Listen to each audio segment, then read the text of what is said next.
All right, let's do this. Thank you for being here. Steve, ready to come here to see that. It's going to be amazing. There you go. That's what I said.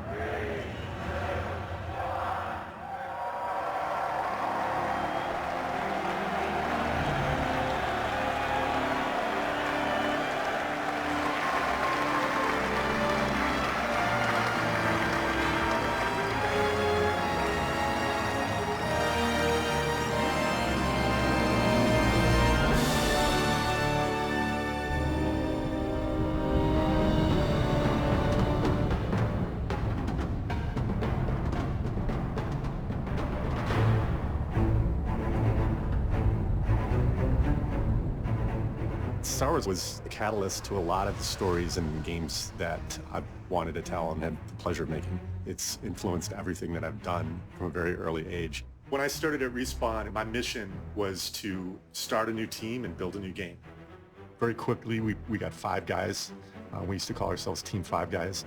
I was here from the very beginning when we started this team. I was here for all the hiring, help hire the combat team, help interview other designers for the rest of the design department. We try to hire people that have a passion for wanting to make these games and are just positive people.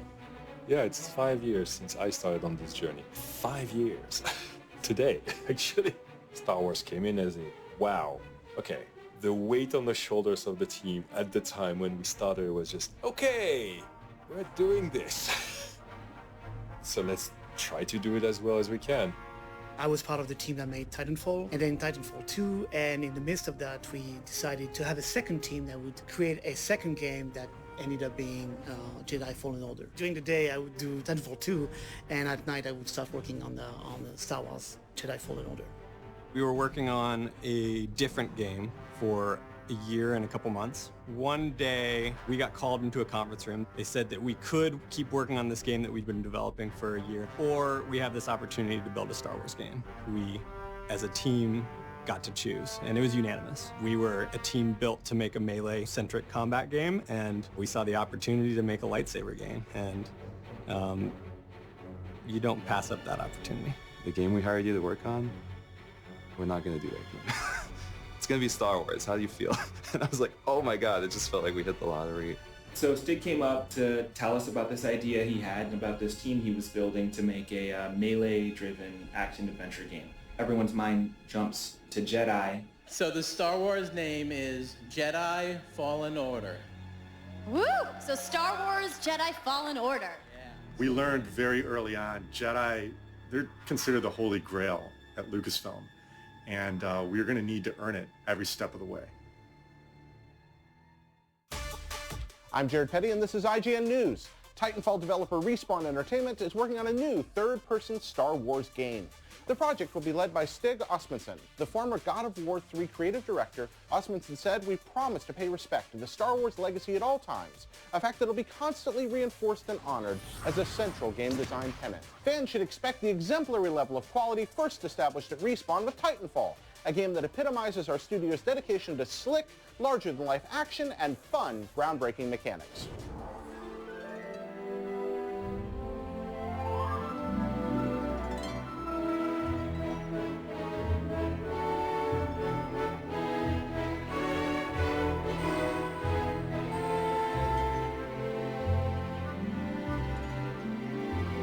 What started as a team of 5, 4 years ago, is now over 140 developers, all striving to translate Star Wars into that signature Respawn gameplay.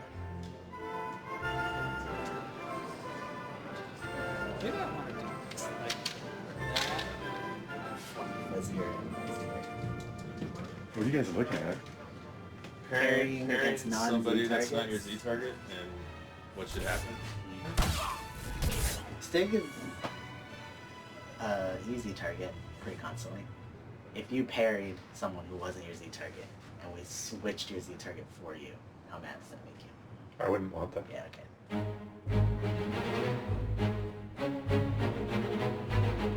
the Mantis, the hero ship. It's kind of like your literal home for the game. You just kind of hop from planet to planet and use the Mantis as the hub. Bounced ideas back and forth with Lucasfilm. They wanted to make it like a nice yacht style ship. That's what the big wing is for. It's kind of like a sail. So it's kind of a level, kind of a character. It's a hybrid of a lot of different stuff.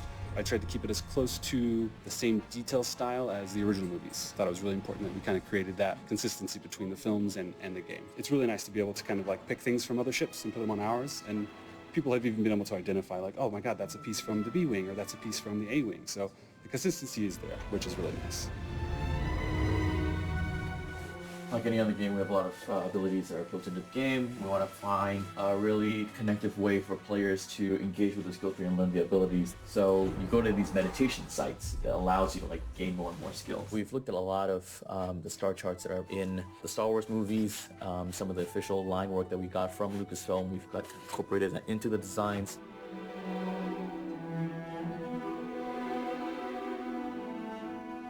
This is him in the back of the cave, okay? Yeah. I think this area should be pitch black, but there should be a source light nearby that leads us over there, but the back could show up, land on the ground, and a rock could fall. My name is Kasumi Shishido. I am a senior producer at Respawn. My main responsibility is working with Lucasfilm on a daily basis and also working very closely with the combat team and concept art team, managing their daily schedules and tasks. Like 10 years ago, I was interning at like a advertising firm where they specialized in game commercials. That was back when God of War 3 came out. My very first job was to clean up B-rolls, and I made a folder for Stig, and I was like cleaning up his all his interviews and B-rolls. I've never imagined that I would be working with him. The main thing is that this one has a little bit more detail from a far away visual standpoint, but then the front skirt was new. Star Wars has been so rewarding and such a passionate endeavor because there's so much history to look into. It's just such an unbelievable chance. This one's all mine. Face and body. Lars, are we still outsourcing the hair? Can I do the hair? So if I'm scheduled, I get to do the hair. Which is my favorite part.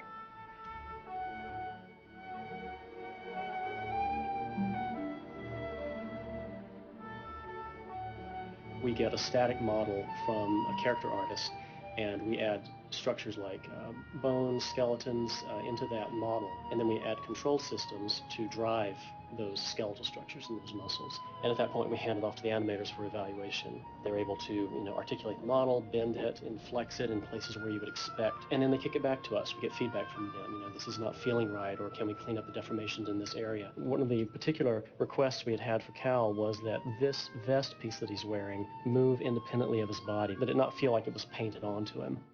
This is a great reference for me to get realistic deformations for different layers of costume. So yeah, this is very helpful for rigging.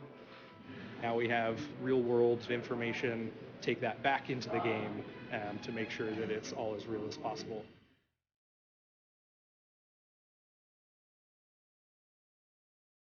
Trying to get the blade a little bit longer, or the hilt. The hilt. There are shorter hills, but there's still more natural. Extending that a bit. Yeah. Pushing this a little bit. Yeah, extend out the leather. Okay. Yeah, I think we can kind of fake that a little bit too between the things.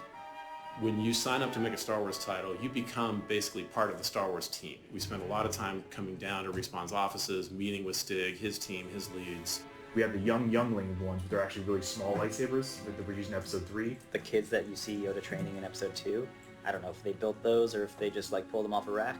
I think specifically we're talking about the younglings, Sears pack that gets abandoned. They're the ones who have the lightsabers. Also, we don't know those characters. Yeah. We work with the developers from really concept all the way through completion on basically everything it takes to tell a Star Wars story in the interactive space. So there's a lot of character stuff that needs to be reworked and a couple of spoiler things that made it in there. Then the Sir Cordova one we think is stronger. It takes the bones of what was in the book that we all seem to like. Right.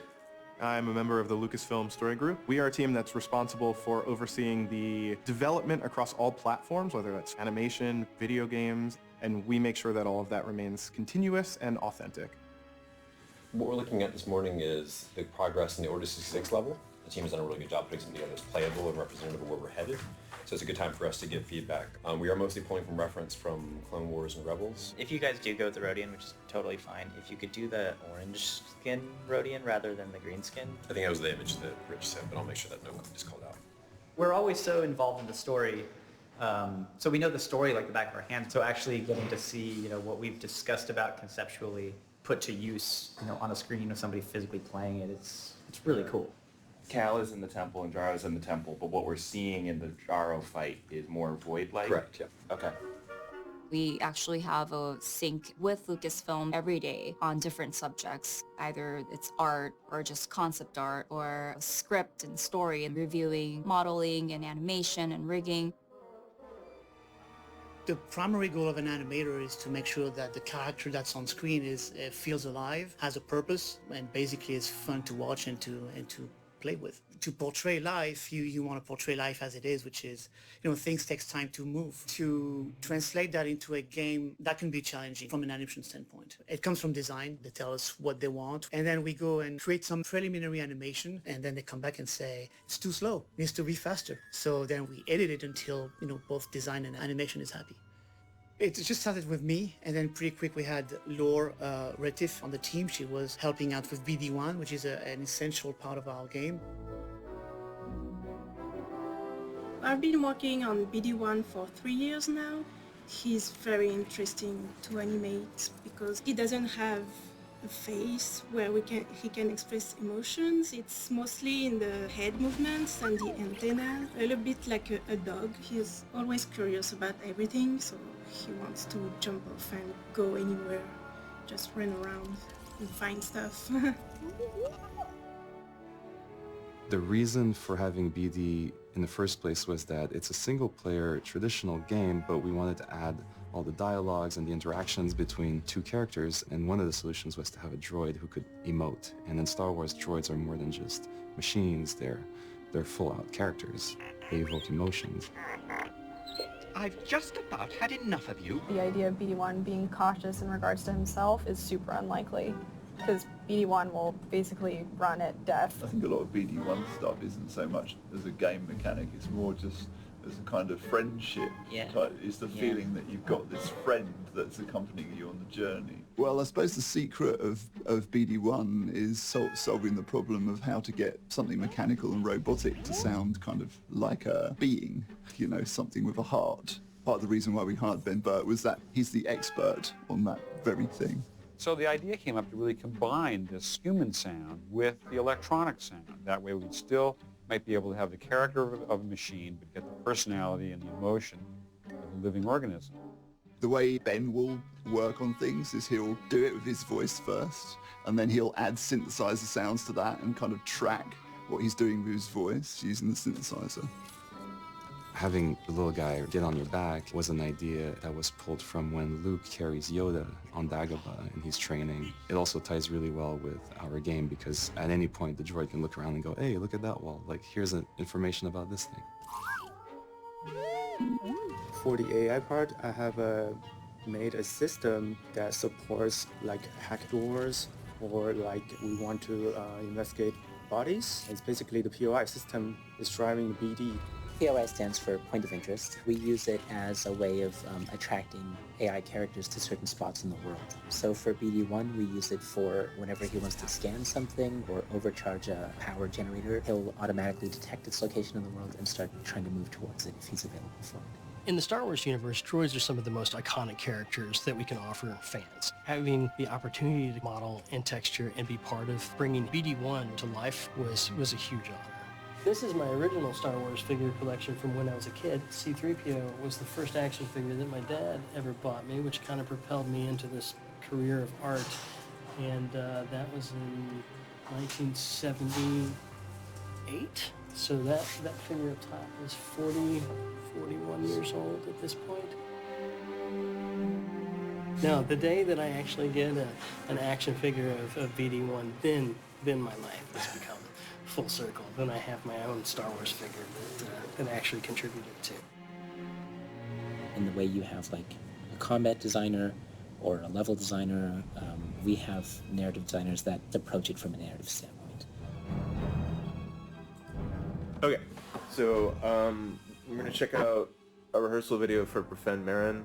They're not friends, they're not allies, but they kind of realize that they're not enemies. I'm the narrative lead on Jedi Fallen Order. I am responsible for all things narrative in the game, writing, VO, cinematics, and then narrative features. Since writing this and recording those, her first couple scenes, she's imperious, and she's very much like, this is my place, you can't come here. But in the early rehearsals, she'd been much more like, go away, right? And like really aggro out the gate, and I wanted to avoid that. So one thing just to bear in mind is that, like, to get a lot of attention on this thing, it's got to go through him, right? So it's like, I'm wondering if, especially in light of the fact the last time we saw her, she summoned an army of these creatures that bear down on him and almost ripped into pieces, right? Do you want him to like pop? Like, is he igniting and everything? He's not a fool. So we're getting towards our real deadline for being done with all the writing for the game. It's coming down to the wire. What's on the schedule for Thursday? Thursday is the Malicos scenes we're shooting, and then we're doing stunts Friday. Performance capture is basically where you film the cinematics of the game, and they're running around the set swinging plastic lightsabers at each other. You're also capturing facial animation on set.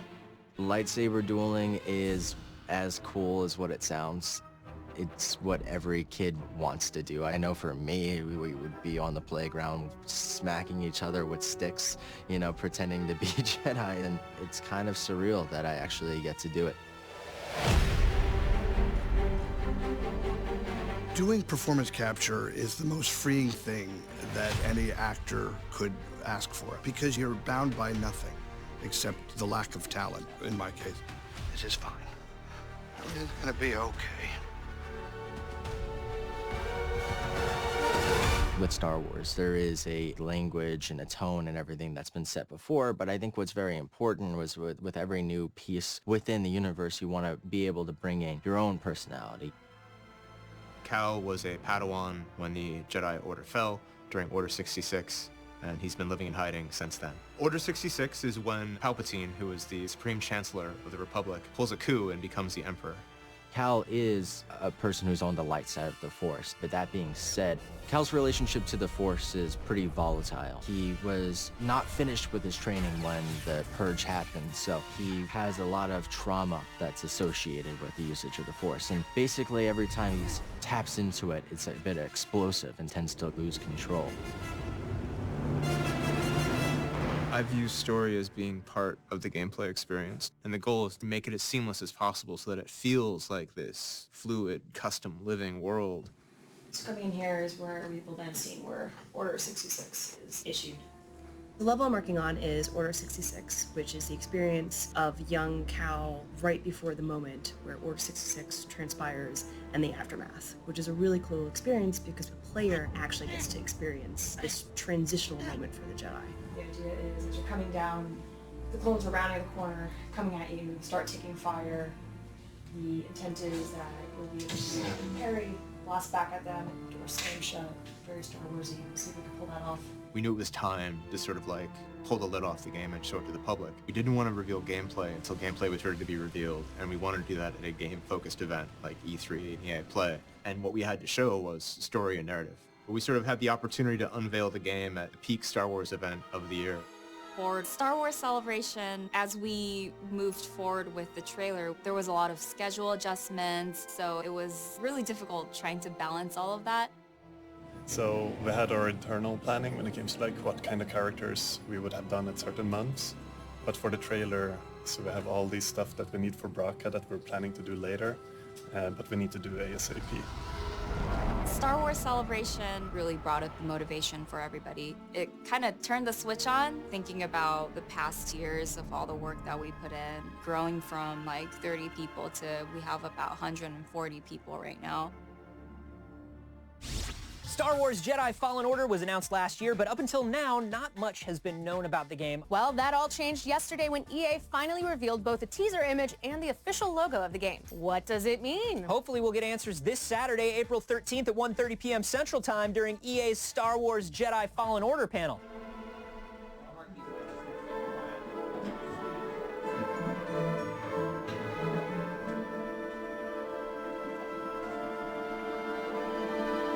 If you guys aren't familiar with Star Wars Celebration, it's like the premier Star Wars fan event. We are on the biggest stage that Celebration has got. We're going to be in front of about 7,000 people.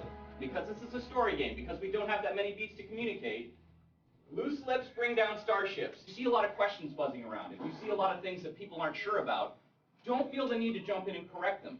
Let people lose their minds. This is exactly what we want leading up to Celebration. So don't ruin the fun by communicating more than you should.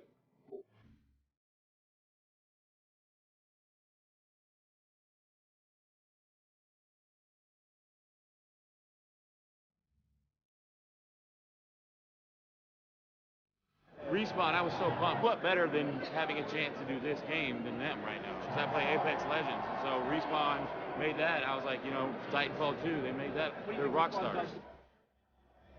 Star Wars was one of the only major things that, like, my brother and my dad and I all bonded over together. I'm looking forward to having Force abilities, so I'm looking forward to what they're going to bring to that.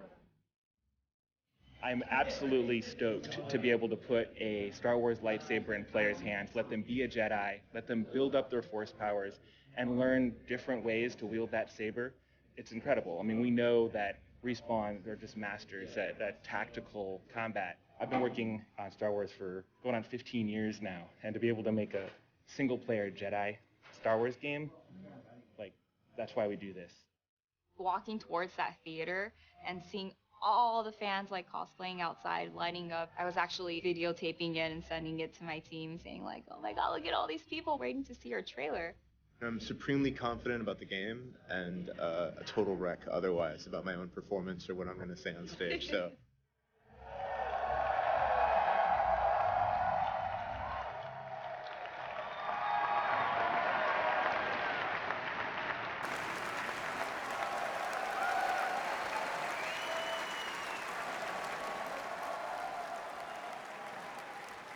Wow.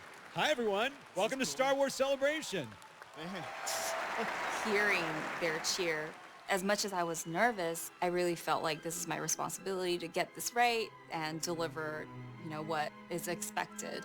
Myself, everybody on this panel, and everybody back at Respawn in Los Angeles, we're putting our heart and soul into this game, so we really can't wait to show you more. Right at the end when the logo reveals, I get goosebumps too. So I just can't wait to see the reaction. Wasn't always like this. Execute Order 66.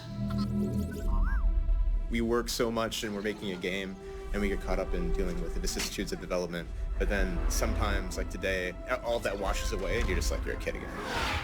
People are excited about this game, and we're really going to ship in November. My message directly to the team is, here we are. This is real, and it doesn't get any bigger than this. This is a very special opportunity that we have, and I'm confident that we're all going to do it together and have a great game.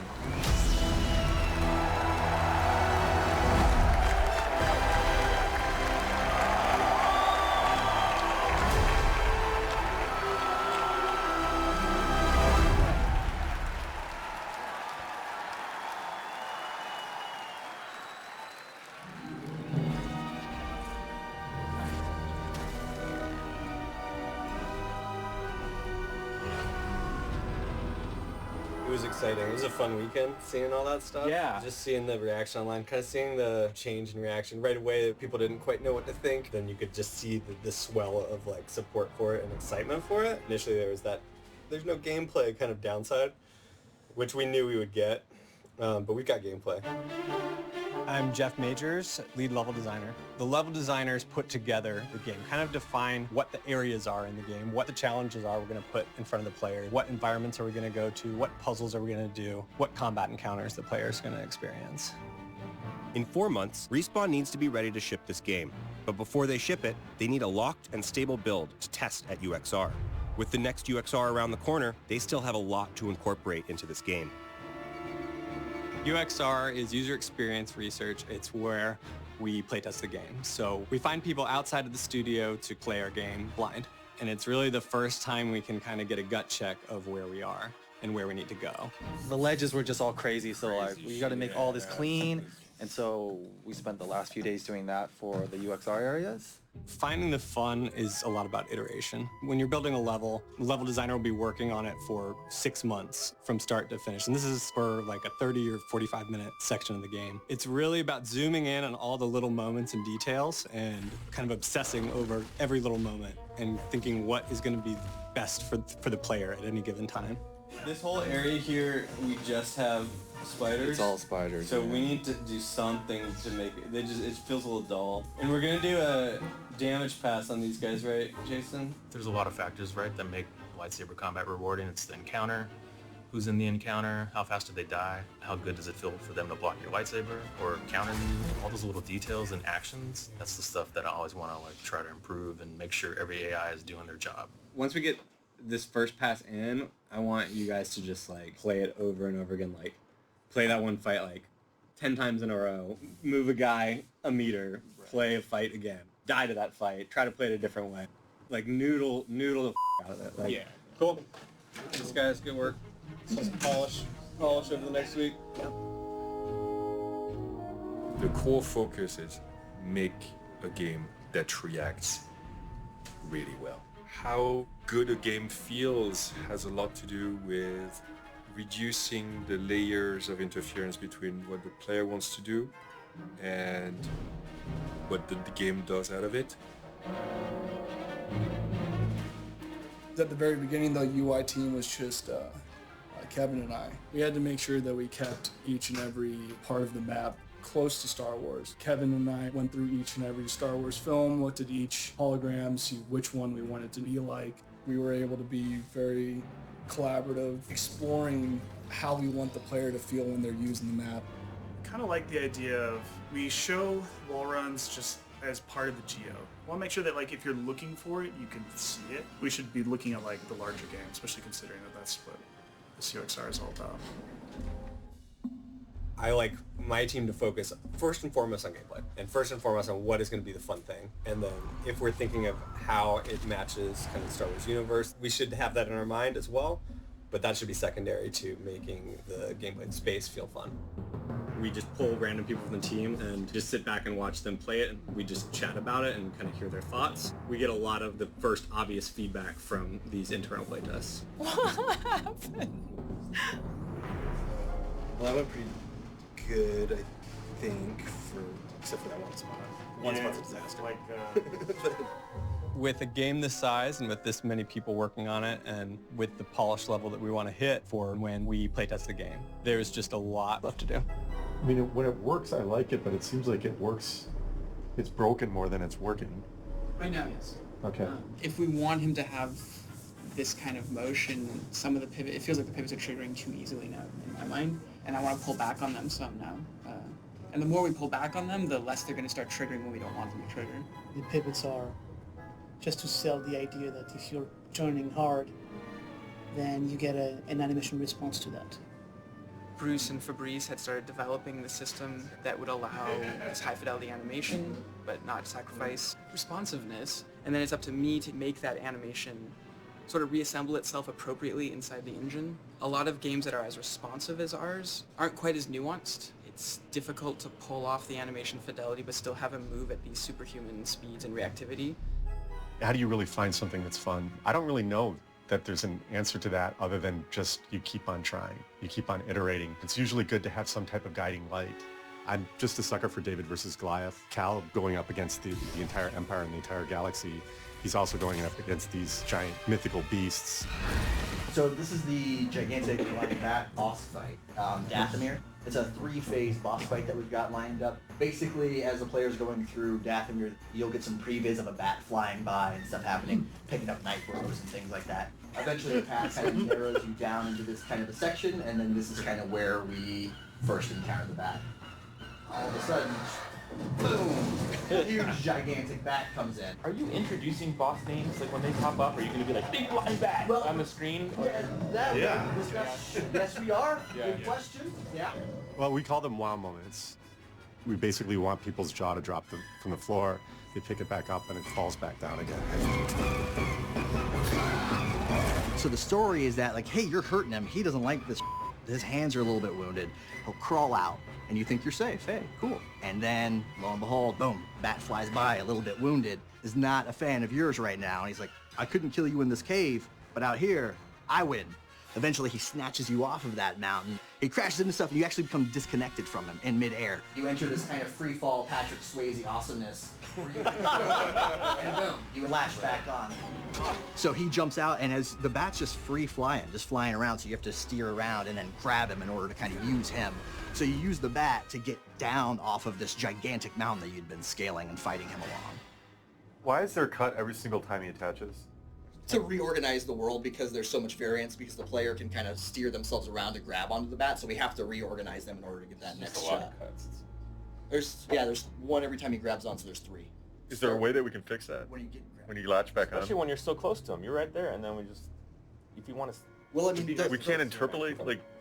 Yeah, I mean, the problem is that when the player's falling, we have control. He's got like a cone where he can be kind of anywhere, so he can grab the bat over here or over here. There's not really a way for me to say like, okay, where's he at? Play the animation at this point, at this world location, based on where you grab on. Have you involved a coder with this? Yeah, we don't have camera cuts. You have to see that whole thing. That epic Vader marching down, murdering 15 people, that's like 18 cuts to make it look as beautiful as it can. So we've got to be able to take that and make it in such a way that no matter where the camera is, no matter who's controlling it, it still looks that good. And they've set a really high bar for that, and that's what we're doing, is making sure that we keep up to that bar as well. Designers will use Legos to make levels. We make the Lego bricks. That's what a programmer does. I spend a lot of time looking at the Star Wars films, trying to get the kind of look and feel of what Star Wars looks like. I found some references from the old camera lenses that were used in those original Star Wars films, which were Panavision, so they were anamorphic, so that all the things like the depth of field, even down to our film grain, everything gets that scaling and stretching, which gives it that kind of filmic look, really makes it just a little bit closer to the films. Respawn wanted the Force Little ability as a foundation for their combat for the game. So we worked with them to translate that ability to make it fit within the Star Wars universe. Cal, his main power is slowing something down. That's something we went back and forth with Lucas. Oh, he's doing this too fast. He's casting too fast. Yeah, because that's what feels good in gameplay. So we had to kind of come to this compromise where we hold the button down for 3 seconds, then he'll or slow longer, right? Somebody will be slowed longer. Cal has to show that he's exerting himself and his ability to control the Force, to use the Force. Really straining and really being strong with his hand. And we want to make sure whenever he uses power, it's not magic. He's actually, his physical ability and his skill with the Force is allowing him to do this manifestation. Colors and everything that you've applied in the breakup all seems correct. So that, the details there. Your concern here is more about getting the helmet shape to fit right and then getting the color to fit. Yeah, so he feels intimidating. If you take this straight down and you incorporate this going around, like, and you get those straight shoulders, really pinhead, I think it's cool. It's just pulling in the final edits, and we call it a day. Just shake hands, high five. I work alongside concept and the game design to flesh out the overall look and feel of the planet and the environment. When we get approval from Lucasfilm on something that I've created, I mean, it makes my day. You know, Hez or something comes in and then says like, oh, that looks really awesome, or like, that's such a great Star Wars moment. I mean, that feels really good, right? Because you're like, oh, I nailed it. This is right here is beautiful. Sometimes it's finding ways to support different people's opinions and making sure like what they start, you make sure it goes through. And talking through it just helps because we're all lifting Star Wars up. And by doing that, we have to support what Star Wars is as well and find those elegant solutions for, as we always say, complex Star Wars problems is what we can do by working together. What are we going to look at today? So we have force targeting, which got updated and is now showing a highlight. So we should talk about that. Something we're trying is, it's just an outline on these guys. It's pretty subtle. I don't know if I want an outline around every enemy that you're engaging with the entire game. I guess I don't know if I've felt like I've needed this. What are we doing wrong that other games don't have that I mean, we have force powers that other games don't have, but like... Right. My thinking right now is we should take this to UXR and see what the feedback is. Can I play a little bit?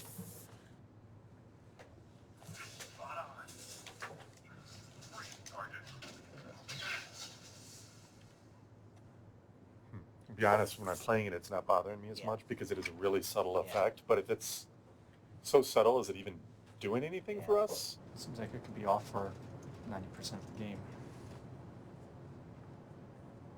So That's kind of what I'm getting at. We're going to turn something on for 100% of the game that could really be off for 90% of the game. Right. I don't know if that's the... Sig doesn't come in and dictate. It's more, he can come in and be like, okay, well, here's what I'm seeing for the game from a bigger vision than what just the story, just the art. So like, how can we make it all work? A lot of compromising, yeah. That would trigger the cinematic the first time. And we go into this cinematic where you save the two rebels on Parsons. Do you kill people in a cinematic? We don't do that anywhere. Is this the one that you and Aaron were talking about a couple weeks ago when we were going through cuts? Yeah, he said we were going to do this in gameplay, not in a real cinematic. Like, we're going to find a different way to do We it. can't kill somebody in a cinematic. Yeah. We just want to go from enemy to enemy and feel like you're in real time taking out 5 guys in a row. But if there's a intro cutscene or some kind of like long delayed moment that breaks that pacing, then to some players that's going to be a bad reaction. But we're making a Star Wars game that's very story driven and cinematic, so that's kind of the new wrinkle. Well, we should sync back with Aaron on this one. Aaron and John have been working really hard to get all of the PCAP going and getting all of our scenes shot, but there's a huge task of implementing all of those in-game. Cinematics is something that we started later than everything else. Getting a script through, Lucasfilm is just completely dialed into this. This is a Star wars story, and it took a long time. It took a ton of effort. The team was just kind of focused on making a game. I think we all kind of miscalculated how long it was going to take to make the story. We have a mountain of cinematics that we have to get in the game. Each one is challenging. A lot of cutscenes take place while we're doing planet hopping, while we're streaming in and out different levels, while we're loading things in the background. There's a lot of complex game logic and complex technical things that go on during these cinematics. So to get all of these at the highest fidelity that we want, the time's running out. I know the team that's working on it is extremely dedicated. They've been on basically a mission, just shooting all the PCAP. I know the story's good, but it comes down to execution.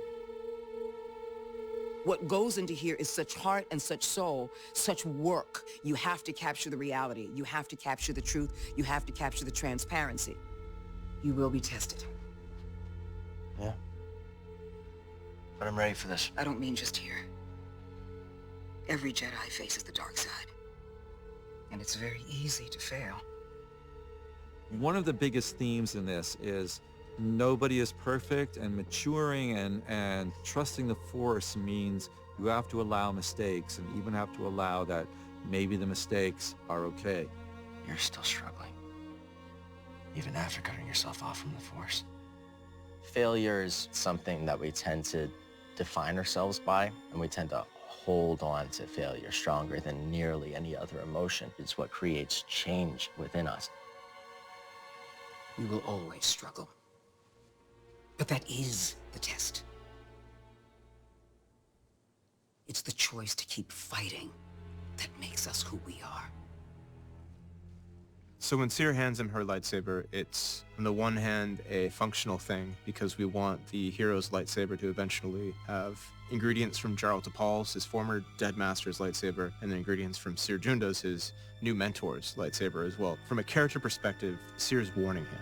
She's saying, even if you succeed here on Ilum, even if you succeed tomorrow, next month, there's a challenge every day you wake up, and it's really easy to fail.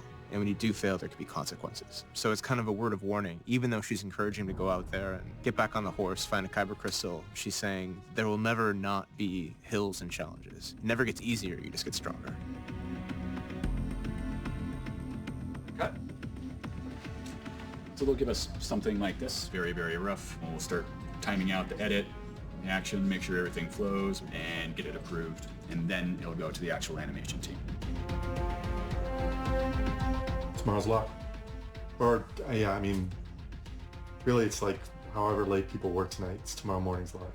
Things are always breaking.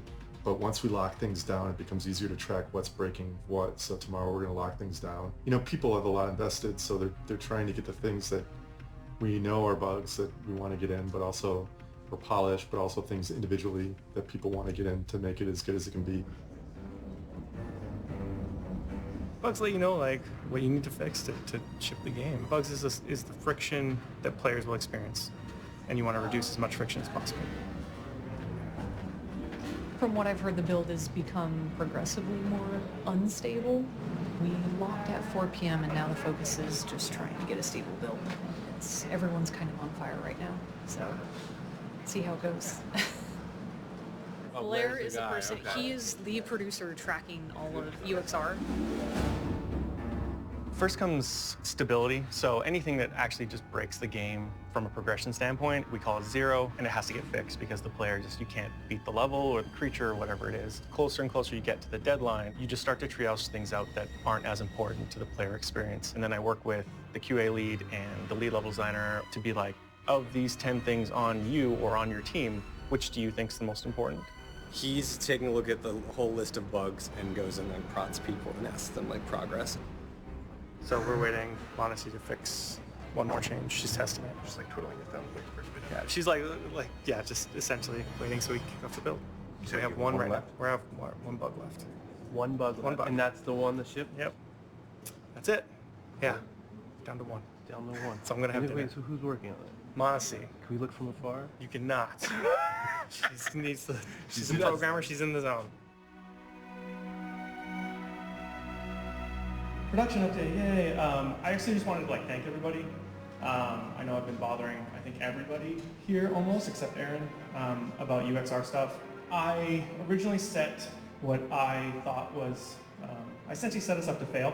I put too much in the UXR build, kind of knowingly, just to see how far we could push stuff. You guys got it all in, and it's working, and it's a huge amount of game, and it sets us up for alpha amazingly. I've never been more proud to be part of a team of such amazing developers. You closed 750 bugs over 3 weeks, so thank you. I know there's lots of learnings for how we can make this process easier and better. I'm sure not everybody's super happy with me right now, but you did something really amazing, so thanks.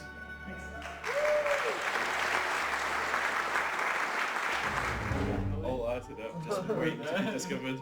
100% there's a secret. Yeah. How many players are there playing the game right now? I think it's 35 or so. Okay. So.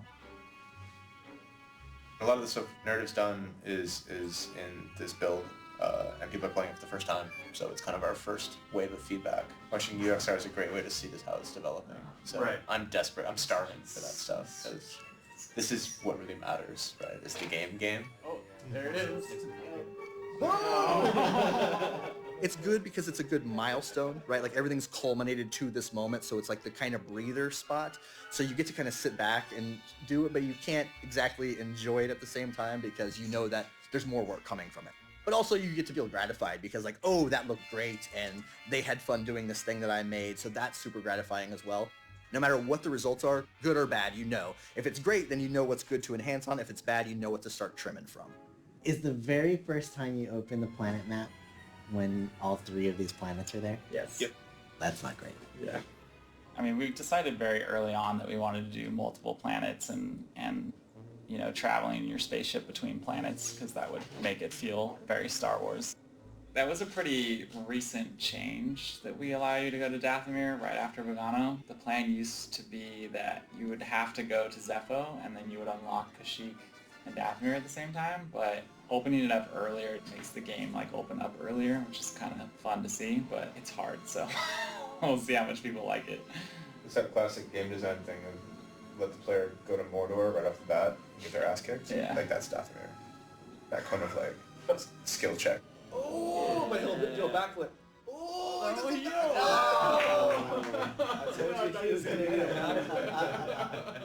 What is happening here? I mean, I think the greatest part of it is each individual has their task and they believe that they can get it done. They look at the schedule and they believe they can get it done, but they're skeptical. It's natural for them to not know if other people are in the same place because they're not as connected to other people's work, so they might feel like, hey, I'm doing everything I can to make my part good, but it can't be good if other people's parts aren't good. Then that just comes down to communication. It becomes really hard to communicate what everybody's doing all the time. Like I said, it's natural that until we've gone through this together and people see like, oh wow, everybody else kind of lifted their own weight, got it done, and this product is shining together, people will remember that.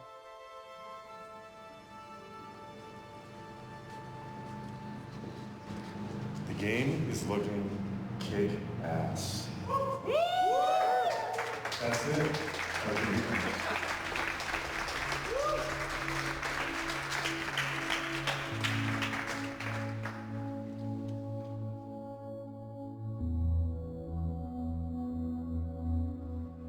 For me, I still try to, like, if there's things that really shouldn't go in after lock, but people really want to get them in and I want to get them in, I try to work with code and production to make a case for why we should try to get these things in. Next Tuesday, we're branching, so we'll open up the tree again and everybody can start dumping all their normal work in and the game will break again. But we'll have a branched version of the game that we can really be very careful about what we're inserting in that, because we're just going to be chasing stability at that point. Branch is what we'll use for E3. E3 for several decades now has been one of the most important moments in the calendar year for the video game industry. EA Play happens the weekend before E3 officially starts, so we kind of get ahead of all the noise and are able to show people our games and get their reactions and get that conversation going. Gamers nowadays aren't going to make up their mind and form a definitive opinion until we show them gameplay. So this is going to be the biggest inflection point in terms of sentiment in our entire campaign. We want to show them what they want. This raw, unedited demo that's going to prove that we're delivering the goods. Pretty much everybody I've talked to about it is like, do not show the AT-AT for the first thing that we ever show. Because we don't want to give the impression that we're, you know, some just climbing around Lara Croft game, because that's not what we are. This is a moment in our game, but most of what you're doing is going around and kicking ass with a lightsaber. Right. And I worry when I hear that there's, you know, like, basically the first thing that anybody's going to see is not going to represent 99% of our game. Right, right. For EA Play, we really wanted to give people what we thought they wanted. It was the first time we were going to do live gameplay. We didn't take sections of the videos. It was like essentially me in a room for the weekend, and I played it until I nailed it, and then I played it again until I nailed it again, and we sent those two off. And there was like thumbs up on that. This is video that would be like, feel like straight gameplay. Like there's no one on stage playing, but it's not like there are a bunch of cuts and edits like jumping ahead or back or anything like that. It's kind of straight from meeting Saw, continuous all the way through to the Purge Trooper fight. Yes. Cool. That start was made for the first thing for us to show to public. That's because it was supposed to be an EA Play as a purpose. Just because we have to get booking for E3 stuff, are you guys 100% sure we don't want to let press have hands-on? From the very inception of our E3 demo, the plan, what I always wanted to do, and I messaged it very clearly to the team, is that it's hands-on. But then as the realities of game making really start to take effect, being hands-on becomes a little bit riskier. And it's risky because it's got to be nearly bulletproof. It's going to be considerable greater resources and bug fixes and testing to just let anybody get their hands on the game. As someone who's been marketing Respawn games for a while, there's so much that's hard to communicate about how controls feel that you just can't get across in, like if I could tell you a million times, like it feels really great to play, it feels like you forget the controller's there. Everyone we brought in to actually like play with this thing, even UXR, like it's like, oh. We're going to be planning these big E3 media events. We better be careful. And I don't want to get in a situation where we have to cancel something that we've spent a lot of money and put a lot of investment into if we're just not going to be able to do it. I know it'll be like a late last minute call, but just I need to put that value out. There was just no way that we could guarantee that we're going to go hands-on with this. It looked like the only time we were really going to get clarity on that would be maybe a week or two before E3. We're just going to get a behind the closed doors room for press and judges to get hands-on, but if we don't use them, we'll just use them for interview rooms. It might be more expensive, but then it's fine. Yeah. I could get behind that. New game, biggest IP in the world. First time we're showing gameplay. One thing this team has shown and proven through history is that they come through at the end. So E3, we're trying to get like a finished version of the game, and we're not yet at that point. So we're trying to get a representation that feels natural. The purpose of Kashyyyk is to show the juxtaposition of the virus of the Imperial destroying all of the planet Kashyyyk and its natural beauty is trying to fight back. Right now we're just working on optimization, trying to make sure it all runs and looks good in the demo. Kind of in that phase of the project that we're in, optimization. Basically, people come into my office and say, hey, do you want to see something? And it's always something bad. And I go and fix it. And so we can see with this view how many triangles we're using in places. So anywhere that we start to get these really dense clusters, that's something we need to look at and think, we're spending too many triangles here, so we might want to reduce the amount. When you get to that point for E3, we have to make sure we have all of our graphics all up and running and all looking good enough to show to the public. And then you get a little glimpse of what the game's going to look like when it comes out at the end of the year. Today I'm making sure the climb animation looks good. There's a request coming from design that some of those moves are just too slow, and I'm speeding it up. Right now I'm looking at the jumps. They take too much time recovering from jump to actual navigation on the wall. It needs to feel right, otherwise, it's not a game, it's a movie. I think we're going to be able to go hands-on with the whole thing, not just a fraction of the demo. As much as we wanted to polish and make it look pretty and make it feel like it's the final game, we also needed to make sure that nothing is breaking when we hand the controller over to these press. In regards to what's riding for this demo, everything, all the hard work that the entire team's putting into this game, if we it up, it's all for nothing. It's a meaty demo.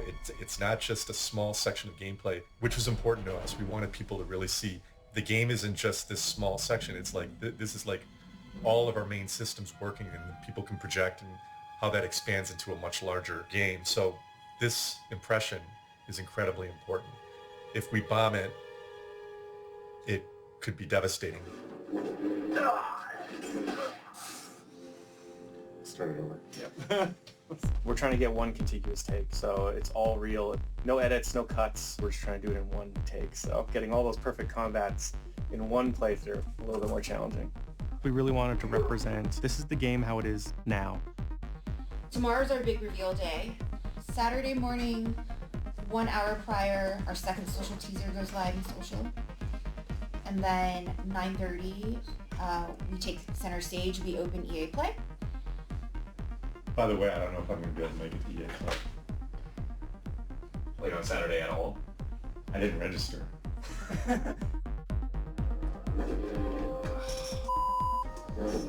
Start over. I start with asking people on the team whose content I'm going to play through, what do you want to show off? But when you start playing, it's a live game, and our AI works how our AI works for the real game. I'm trying to do a cool move, but during that, a spider jumps on me and breaks the flow. The longer the demo goes, the more risk. That guy that's next to the door, you can sprint and do this, like uppercut at him.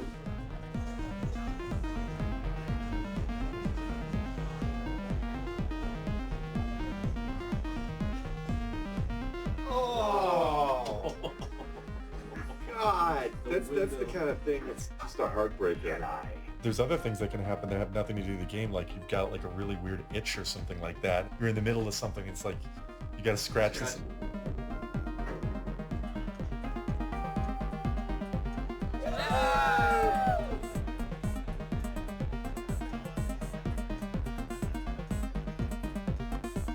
I just want to, I want to show this to the team and have them be like, oh, that's it. It's okay to just play. Like, just go in and just like, I'm playing the game.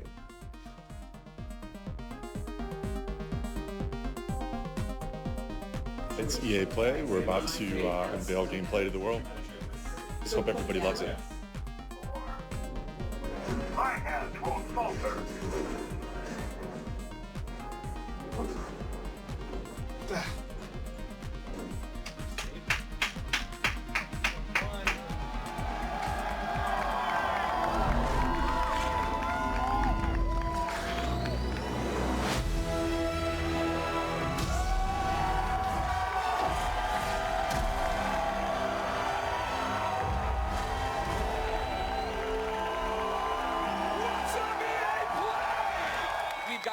Of Respawn, Vince Zampella, and the director of Star Wars Jedi Fallen Order, Stig Asmussen. Everybody give it up for Vince and Stig, come on! Keep it going, they're making a Star Wars game. Guys, welcome to EA Play. Yeah, this is something that Stig and I have been envisioning for years, to see it come to life and be able to show you guys 15 minutes of gameplay today. Uncut. All right. So everybody's anxious to see what this 15 minutes is going to be. They'd like to see the game. We've gone on long enough. We're not going to drone. Let's do it. Vince, well, let's roll. Would you like to kick it off? Let's go.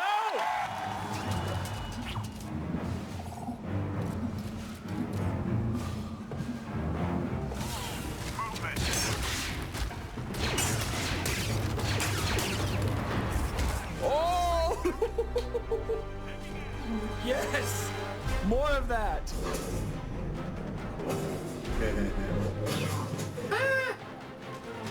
Nice. Gonna need to get through here. What do we think? What do we think, EA Play?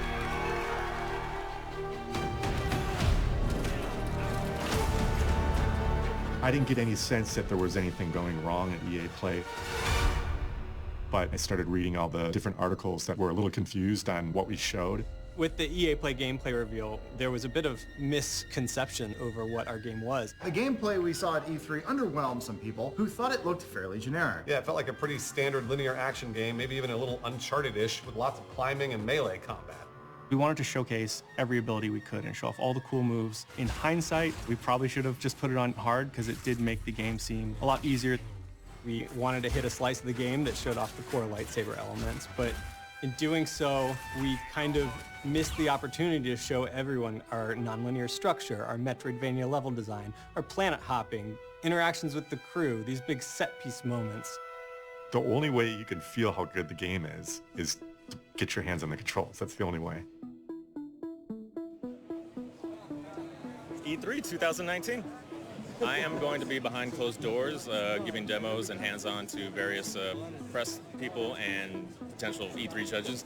I hope everybody just loves the authenticity we're trying to bring to Star Wars. Hopefully the time and the effort we put in this game is shown, so people respect that. That's the goal. I was skeptical, I won't deny that, but Respawn is definitely amazing with gameplay and with story. So I mean, who even knows like what's going to be like? I'm hooked. I'm into it. We're having press, like IGN, Game Informer. It's basically like 30 minutes block of time, and we're just getting press in to try out the game. It does feel good to play, so there is a lot of depth to the combat system. I do not think the combat in this game is going to get boring anytime soon. Once anyone gets their hands on the game, they fall in love with it. The biggest takeaway I got from the brief hands-on experience I had was that the combat is very satisfying and challenging. Everything has been very, very positive. You see people walk in looking pretty tired and exhausted, and they walk out with a huge smile on their face, so that's what we want to see. The combat feels great. It's like you would expect from Respawn. It seems like there's a lot of growth in his abilities. You will get new force powers as the game goes on. I can't wait to see where it goes.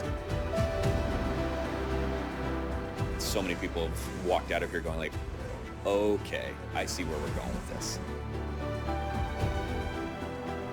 When you actually play, the game flows exceptionally well. Though we only played for 5 minutes, I found the demo to be extremely fun. I feel like once you get your hands on it, you'll feel as I do. Whenever I run into any of my coworkers, I've been trying to tell them like how well it's going, because they might just be reading this online thread still, and that's it. It's been exciting to see people finally get their hands on it, get real reactions. Don't look at me, look at that. It's so good. It's been a wild week. Still trying to process it, and it feels really good right now. These last 3 days I've been fully focused on E3, but tomorrow back to work. We gotta finish the game.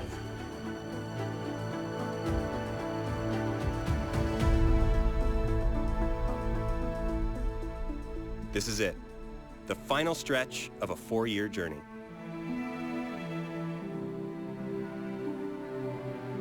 I'll be working on the lightsaber probably until the day that they tell me I can't work on it anymore. This project has been a little different. We've been working in harmony with all the other departments going up until the end of the project, so we've gotten in a lot earlier than normally might happen in the game pipeline, making the lightsaber feel authentic. So, it's basically a glowing tube when it's still, but when it's moving is a lot of the kind of the iconic look. So getting the right eye slice, having the right angle, not like a flag, and then having the atmospheric glow around it. Working closely with combat, obviously. The lightsaber interaction stuff, that's got a lot of our focus. It's a lightsaber game, so it has to be. We are putting the final details, the final finesses on all the elements we can. It's all wrapping up, and it's exciting. The things that were minor months ago are now major. Cool. Yeah. So right now I'm just trying to figure out how to get this graphic design to match this image. So I did get to do a pass on the logo. He has added manual streaks and wear and tear by hand. Awesome. Yeah, of course. When he's holding Prof, I don't know if the force feedback can rumble harder. We can do that. We can make the sound. So it feels like I'm holding Prof, and now I'm holding the barge, and I'm really straining here. Yeah, sitting 5 weeks away from boxing the game up and sending it off, one word that comes to mind is tired, but also proud. Really, really proud. UI team as a whole, I mean, we're stressed, but we're excited. We have these schedules that we follow. It's like, oof, that's ambitious, but we know we can do it, but oof, that's ambitious. So I see smiling nods. Are there any bugs right now that you guys are tracking down regarding the motion model? Joe was saying there's certain cases when you hit the corner of a wall, he can feel like he gets held up. Yeah, I'm having a really hard time breaking this. It's good. It's great. You guys did it. Let's stick a fork in it. Yeah. I mean, like at this point right now, just let's try not to break it. Let's try not to break it. Yeah, let's. We've been looking at this closely for. It's been under the microscope for like a year now. So, congrats.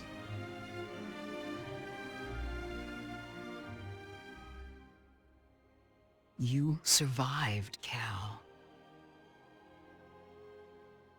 And you're not alone. Not anymore. We're coming up on our destination.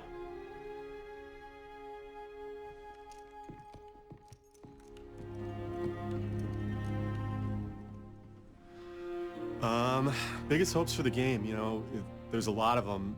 I would say that when we started this, we wanted to make, this Star Wars action-adventure story game that we haven't seen in a long time. And we wanted to make the best one that we could possibly make. I really hope we do that. My biggest hopes are a lot more basic than that. I just want, the whole team to have all this energy that they put into it and their love for Star Wars to be worth something, and for this to be a game that they're really proud of.